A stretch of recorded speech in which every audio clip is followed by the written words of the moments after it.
April 26, 2026. London. The Mall. 1 mile from the finish line of the London Marathon. Two men have been locked together for 30 kilometers, shoulder to shoulder. A Kenyan named Sebastian Sau and an Ethiopian named Yomif Kejelcha. They have just torn through 5 kilometers in 13 minutes, 42 seconds, after running for nearly 2 hours. The clock on the lead vehicle is showing something that is not supposed to exist.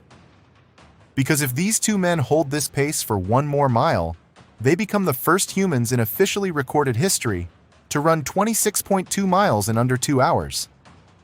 2 hours. The mythical barrier. The wall sports scientists spent 30 years saying might never fall in our lifetimes. Sawe makes his move. Not a sprint. A slow strangulation. Kejelcha's shoulders start rocking. The gap opens. 3 meters. 5. 10. Sawe crosses the line in 1 hour, 59 minutes, 30 seconds. World record. 65 seconds faster than anyone in history. 11 seconds later, Yomif Kejelcha crosses in 1 hour, 59 minutes, 41 seconds. He just became the second man in human history to break 2 hours in a marathon. He just lost. And here is the part that should not be biologically possible. This was Yomif Kejelcha's first marathon. Ever.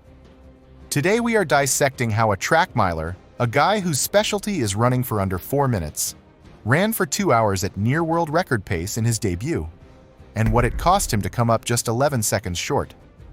But before we get there, you need to understand something the headlines miss. He is cursed. Yomif Kejelcha was born on August 1, 1997, in the Oromia region of Ethiopia, the 5th of 9 children. By 21, he was being talked about as the next great Ethiopian distance runner. But there was a pattern forming, a cruel one. 2019 World Championships, 10,000-meter final. Kejelcha finishes second.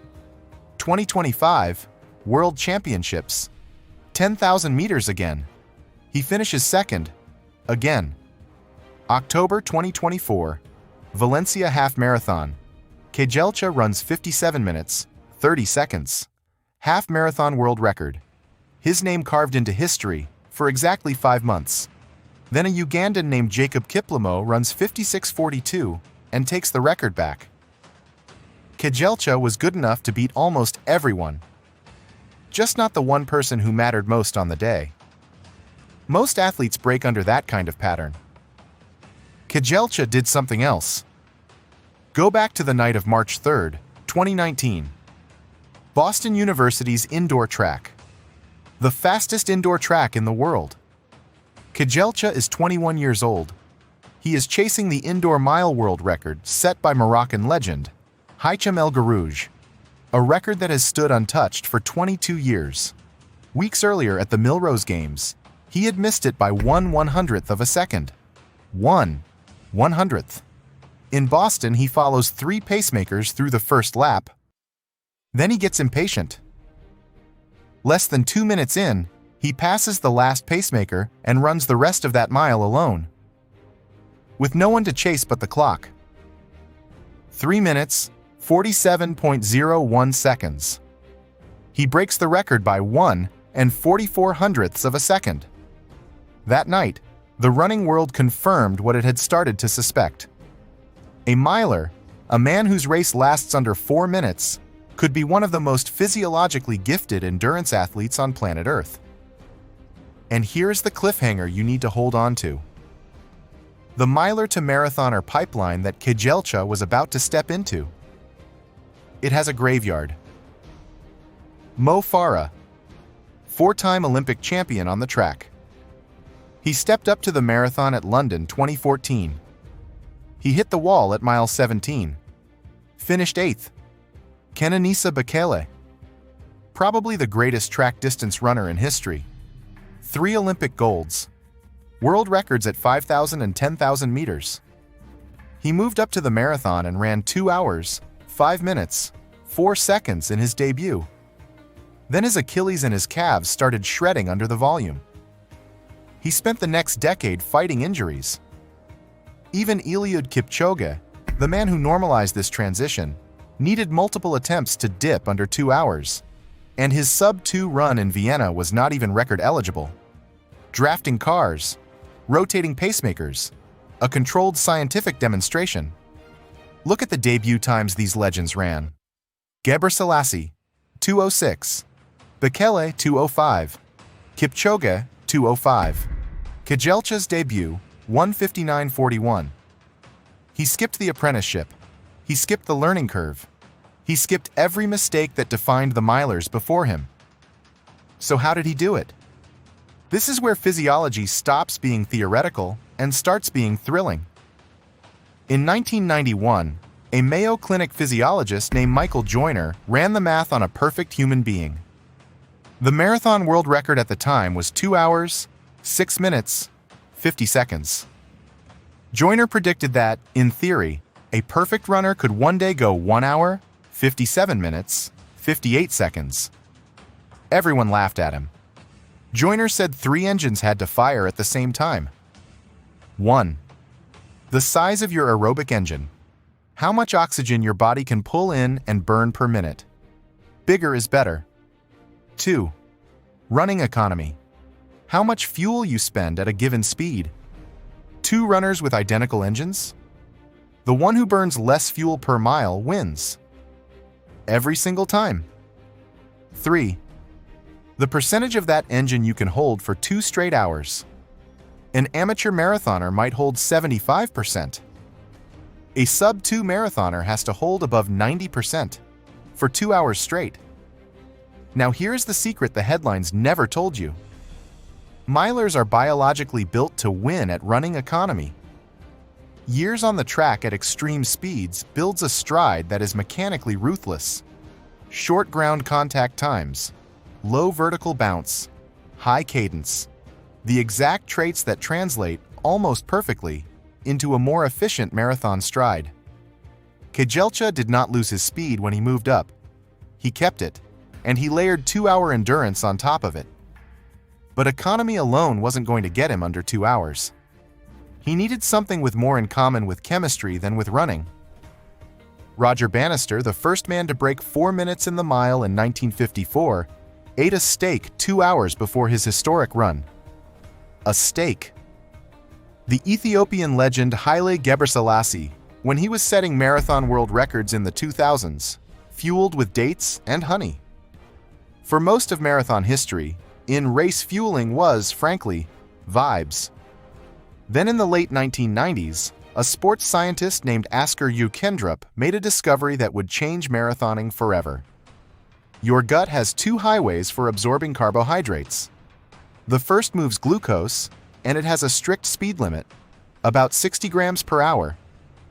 Push more glucose through it, and the excess just sits in your stomach. Cramps, nausea, disaster. But U. Kendrup found a second highway, one that only transports fructose, running in parallel.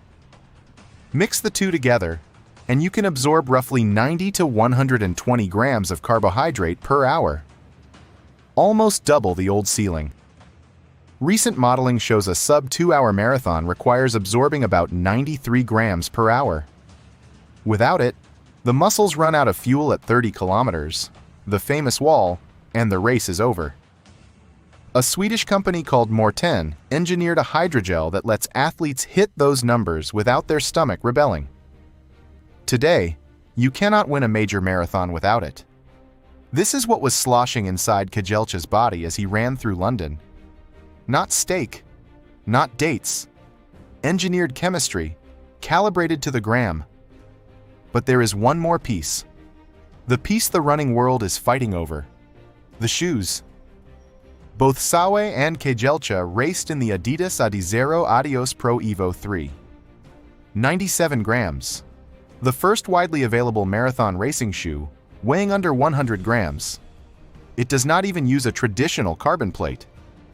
Adidas engineered a thin carbon ring around the perimeter of the midsole, called the Energy Rim, to stabilize a tall stack of foam without exceeding the legal stack height limit of 40 millimeters. Independent testing suggests the shoe improves running economy by roughly 1.6% compared to its predecessor. That number matters, because a sub 2-hour marathon is only about 2.5% faster than the previous world record. The shoe alone, by some estimates, accounts for over half of that gap, which is why some scientists are using a phrase that makes everyone uncomfortable. They call this era tech doping. The closest historical parallel? Swimming, 2008. The Speedo polyurethane racing suit shattered virtually every world record at the Beijing Olympics. World Aquatics banned the suit 1 year later. Many of those records still stand today. So is what we just witnessed in London a triumph of human physiology or a triumph of materials engineering? The honest answer is both. There is one more shadow over this story.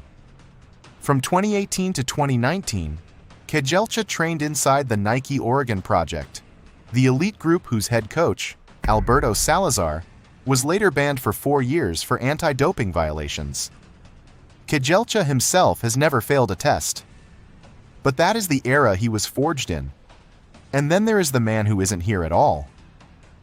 Kelvin Kiptum, the previous marathon world record holder. 2 hours, 35 seconds in Chicago. October 2023. 23 years old. Training nearly 300 kilometers per week. A volume so extreme some sports scientists openly questioned whether his body would survive an Olympic cycle. He never got to find out. In February of 2024, Kiptum was killed in a car accident in Kenya. World Athletics had ratified his world record just 5 days earlier. He was scheduled to attempt a sub 2-hour marathon at Rotterdam 2 months later. What Sawe and Kejelcha did in London was finishing a story that was supposed to belong to a man who died at 24. Now finally, the parallel that British commentators called out live during the broadcast. Roger Bannister broke 4 minutes for the mile on May 6, 1954. He was paced by 2 runners, Chris Brasher and Chris Chataway, who agreed to sacrifice their own race so that history could be made. In London 2026, the pacemaker who held the front of the lead pack was a Ugandan runner named Oscar Shelimo. Shelimo dragged Sawe, Kejelcha, and Kiplimo through halfway in 1 hour, 29 seconds. Then he stepped off, exactly as planned. The exact same role. 72 years apart. Both broken in England. And here is the staggering part. 46 days after Bannister broke 4 minutes, an Australian named John Landy did it too. The barrier, once it falls, stops being a barrier. In London on a single day, 3 men ran under the previous marathon world record. Sawe, Kejelcha, and Jacob Kiplimo at 2 hours and 28 seconds, also faster than Kelvin Kiptum's old record. 3 men. 1 day, 1 course, dismantling a wall that took 7 decades to even approach. Joyner predicted 1:57.58 as the theoretical ceiling. Sawe just ran 1:59.30. There are still 92 seconds left on the table. So is 1:57 possible? Is 1:55? Or are we approaching finally the actual physiological ceiling of the human body? The scientists don't know. But the man with the second place curse, the man who ran the second fastest marathon in human history in his debut and called himself happy, has already told reporters he wants to come back. He thinks he can run 1:58, the fastest marathon debut in history, the second man under 2 hours. And somehow, he is the underdog now. My name is Sebastian, and this was the Injury Breakdown. If this kind of analysis is your thing, go watch my video. What if Pogačar ran a marathon? A physiologist's honest answer. Tadej Pogačar, 4-time Tour de France winner, 12 monument victories, an estimated VO2 max of 96. If he stepped off the bike tomorrow and ran a marathon, would he break the world record? Would he even finish clean? See you there.